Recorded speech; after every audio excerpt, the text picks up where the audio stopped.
Более 40% экономики Кыргызстана занимает доля малого и среднего бизнеса, и запущенная фондом программа поддержки малого и среднего бизнеса в 2016 году дает очень существенные результаты по развитию экономики.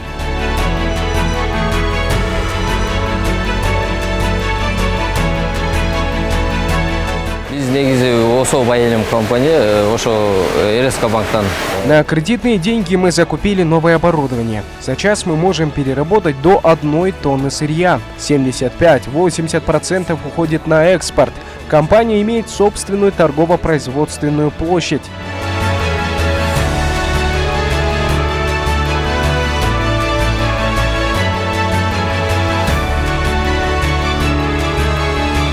Байлинг и Эрскобанк сотрудничают уже довольно давно, с 2017 года. В основном все кредиты были получены на модернизацию завода, на приобретение оборудования. Деньги выдавали за счет средств Российско-Кыргызского фонда.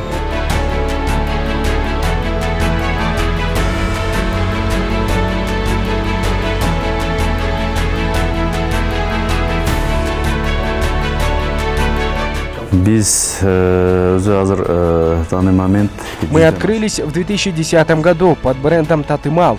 Мы являемся первым отечественным производителем фасованных специй, пряностей, приправ и кулинарных добавок в Кыргызской республике. За период своего существования мы увеличили ассортимент продукции свыше чем на 150 наименований, который все время расширяется.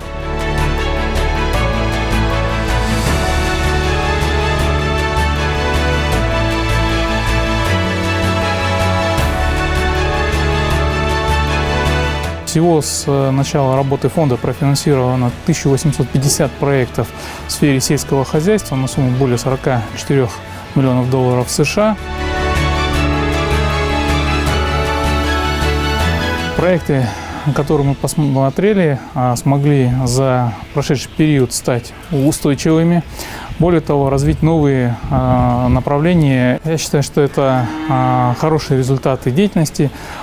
Программы фонда становятся доступны нашим предпринимателям, нашим гражданам, и мы надеемся, что коммерческие банки со своей стороны также продолжат активно развивать это направление для своих клиентов.